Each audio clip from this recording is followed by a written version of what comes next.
today we're gonna get this balloon into this bathtub. Oh no! Do it under adult supervision. The fire heats the air in the bottle.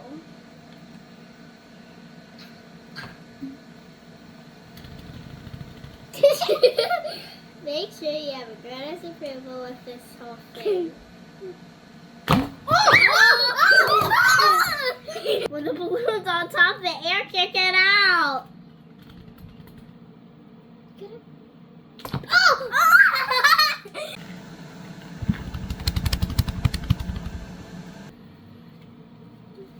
The hotter it expands and takes up more space. When the fire dies out, the air cools down. This creates a vacuum.